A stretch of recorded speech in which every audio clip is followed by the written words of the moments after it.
She swallowed, forcing herself to remain calm. I'm sorry, Ireoluwa. I made it the same way I always do. Maybe I could add a little more seasoning. He rolled his eyes, pushing the plate away from him as if it were a child's mess. You can't even manage something as simple as cooking dinner. What use are you as a wife if you can't do the basic right? Thank you guys for watching up to this time. Sometimes we wonder why cute, handsome, successful businessmen don't get married early. Could this be the reason why a lot of ladies run away from such men? Let's continue with the story. His voice was louder now, each word like a slap. Inioluwa felt her cheeks flush with embarrassment and hurt, her hands clenching at her sides. She wanted to defend herself, to tell him how much effort she had put in this simple meal, but the words caught in her throat. Then, without warning, he rose from his chair, his face darkening as he glared down at her. His hand shot out, striking her across the face in swift, brutal motion. Inioluwa stumbled back, her hand flying on her cheek in shock, pain radiating from where his palm had connected with her skin. The room fell silent, the only sound her raged, disbelieving breath. She stared at him wild-eyed, her mind reeling from what had just happened. This was a side of Ireoluwa she had never seen before, a side that filled her with fear she had never thought possible. For a brief moment, his expression softened. He looked almost regretful, but then he quickly masked it, his jaw tightening as he turned away from her. Don't make me do that again, Inioluwa, he muttered, his tone chillingly calm. I expect better from you. As he left the home, Inioluwa remained frozen, her heart pounding in her chest, her mind unable to process the shock and pain. She couldn't believe that the man she had married, the man who had once held her with such tenderness, had just struck her. When the initial shock wore off, she went to the bedroom. When the initial shock wore off, she went to the bathroom, staring at her reflection in the mirror.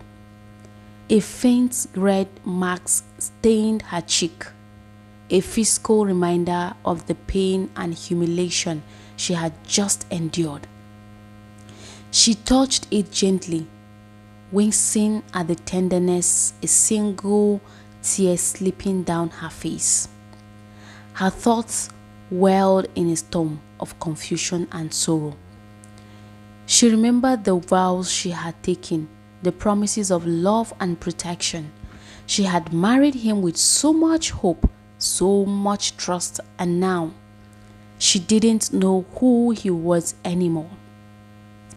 Was this really the man she had chosen to spend her life with? But even the questions swelled, so did the doubts. What if she was somehow to blame? What if she truly hadn't been a good enough wife? Society had always thought her a woman's duty was to make her husband happy, to keep him peace in the home. Maybe, just maybe, she had failed him in some way. As she stood there alone with her thoughts, A quiet resolve began to form in her heart. She would do better. She would try harder. Perhaps, if she had become the perfect wife, he would return to the man she had fallen in love with. With trembling hands, she washed her face, erasing the last trace of her tears. She took a deep breath, composing herself, and returned to the dining room to clear the untouched meal. She didn't know how long she could endure this, but she knew one thing for certain: she wasn't ready to give up. Not yet. Oh no, not yet. Really? Inioluwa was determined to make her marriage work, no matter the cost. Little did she know this was only the beginning of a path that would lead her deeper into darkness, testing her strength and resilience in ways she never could imagine. Days turned into weeks, and Inioluwa began to fall into a pattern of silence and submission. Each morning, she would wake before dawn, carefully preparing Ireoluwa's breakfast, making sure everything was perfect. She would greet him with a smile and a soft good morning, hoping each time that day would be different. But Ireoluwa's moods were unpredictable. Some days he would acknowledge her efforts with a slight nod, and others he would criticize something as small as the fold of his napkin. She became cautious, studying his expression and tone, trying to anticipate his needs before he voiced them. The once lively, confident woman now felt like a shadow in her own home. She began to avoid her friends and family, afraid they would see the darkness lurking behind her smile, the bruise marks and hid under layers of makeup, or the sadness in her eyes that tried so hard to conceal. Her mother had always been a perspective woman, and during one of their phone calls, she sensed that something was wrong.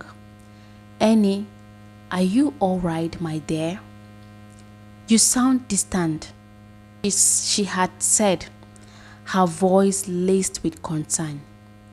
Inioluwa replied, forcing a smile. "Marriage is just an adjustment. Ireoluwa is very particular, and I'm trying to be a good wife." But her mother wasn't convinced. "Remember, my child, marriage should be a partnership, not a prison. If you ever need me, don't hesitate to reach out. A mother's heart knows when her child is in pain." Those words stayed with Inioluwa long after the call ended, echoing in her mind like a soft, comforting melody. But despite the warmth they brought, she knew that reaching out wasn't an option. In her culture, marriage was seen as sacred, and divorce was often met with shame and judgment. The thought of becoming a divorcee filled her with dread. She feared the gossip, the whispers, and the blame that would evidently be directed at her. As Inioluwa continued to bend herself to meet Inioluwa's impossible standard, she fell into a cycle of appeasement, remorse, and silence. After each incident, Ireoluwa would show flashes of remorse, giving her hope. One night, after a particular harsh argument, he softened, apologizing and holding her hand. But his apologies were fleeting, and his temper returned, even fiercer each time. Inioluwa trapped, clinging to each brief moment of kindness, only to be left shattered when the anger returned. By now, Inioluwa had become skilled at concealing the bruises with makeup, scarves, and long sleeves. She no longer visited friends, fearing they would see the signs of her broken spirit. Only Morayo noticed the change and tried to reach out, but Inioluwa assured her it was merely adjusting to the marriage. Morayo grew more suspicious, but Inioluwa was determined to keep her marriage intact, convinced that her own shortcomings were to blame. In moments of silence, Inioluwa's heart would fill with anxiety. She lived on edge, each crack on the door making her jump, wondering if tonight would be peaceful or painful. The once vibrant woman was fading. Her laughter and passion dulled, replaced by a quiet, fearful demeanor. Ireoluwa had turned into a stranger to herself, and yet she stayed imprisoned by her fear of shame and failure. A lot of women are in this shambles of marriage. Wow, let's continue. One evening, after Ireoluwa's fury had left her with a bruised shoulder, Inioluwa called her mother, her voice trembling. Though she didn't say much, her mother sensed her distress and offered to come stay with her. But Inioluwa, fearing the consequences, declined. Her mother's offer sparked a glimmer of hope in her heart, and she considered asking for help, even if just to escape for a little while.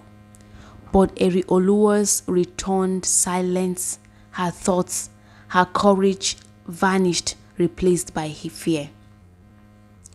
Following a particularly tense evening, Ireoluwa unexpectedly softened. He took Inioluwa out to dinner and was kind and charming. For a brief moment, she saw the man she had once loved, and hope fluttered within her. She thought perhaps that things would finally change, but this peace was only temporary, and the relief she felt was quickly shattered. As weeks passed, Ireoluwa's temper grew even worse. One night, over something as trivial as a misplaced shirt, he lost control, yielding and lashing out with a fury Inioluwa had never seen before. She knew that any hope for true change was an illusion. This would be her life if she stayed. Yet, the fear of judgment and deep-seated sense of duty held her captive. Morayo, noticing her friend's despair, finally intervened, cornering Inioluwa during a rare meeting. She gently urged her to speak up, reminding her that no one deserves such treatment. Morayo's words struck a chord, and for the first time, Inioluwa opened up about her suffering. But even as she shared her pain, she hesitated to leave, fearing that society would turn against her. As Inioluwa's resolve weakened, Ireoluwa's control tightened. He monitored her every move, checking her phone and limiting her contact with others. His possessiveness grew to terrifying levels, and Inioluwa realized that her very safety was now at stake. She began to plan her escape in secret, but each time she gathered courage, guilt and fear held her back. During a late night confrontation, Inioluwa accused Inioluwa of disrespect, his voice laced with venom. The argument escalated, and in a moment of uncontrolled rage, he struck her with such force that she fell bruised and shaken. As she laid there, she realized that her life was hanging by a thread.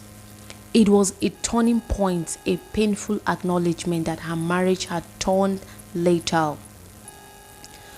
With her strength nearly gone, Inioluwa decided to confide in her mother, who urged her to leave immediately. But Ireoluwa intercepted as she was packing her things. Enraged that she dared to consider leaving, his fury exploded and Inioluwa's attempt to escape was thwarted. Oh my God. Ireoluwa's attempt to escape had only angered Ireoluwa further. That night, he unleashed his darkest rage. A struggle ensued, and in his blind fury, he wrapped his hands around her throat, ignoring her grasps and her pleas. Her world blurred at the life drain. A struggle ensued, and in his blind fury, he wrapped his hands around her throat, ignoring her gasps and pleas. Her world blurred at the life as the life drained from her. In those final moments, she saw her entire life flash before her eyes. The love, the pain, the dreams that would now go unfulfilled. Oh God. The next morning, the news of Inioluwa's tragic death spread like wildfire. Her friends and family were devastated, especially her mother, who had sensed her daughter's pain but had been unable to protect her. Morayo wept for the friend she had tried to save, wishing she had done more. In the days that followed, whispers and questions filled the air, but the truth of Inioluwa's suffering remained hidden from many. As the community mourned Inioluwa's loss, her story became a cautionary tale. Mothers began to speak to their daughters and about the importance of self-worth, of the right to walk away from the abuse, even a society that judges. Morayo became an advocate, sharing Inioluwa's story with others, hoping to empower women to seek help and value their lives above societal expectations. Years passed, but Inioluwa's memory lived on. Her story inspires the change a small but significant way, as women began to realize that endurance should not come at the cost of their lives. Her life had been lost, but her legacy remained a powerful reminder that no woman should stay in silence. She had been a victim, but her story gave others the courage to escape a fate like hers. Thank you so much for watching this story.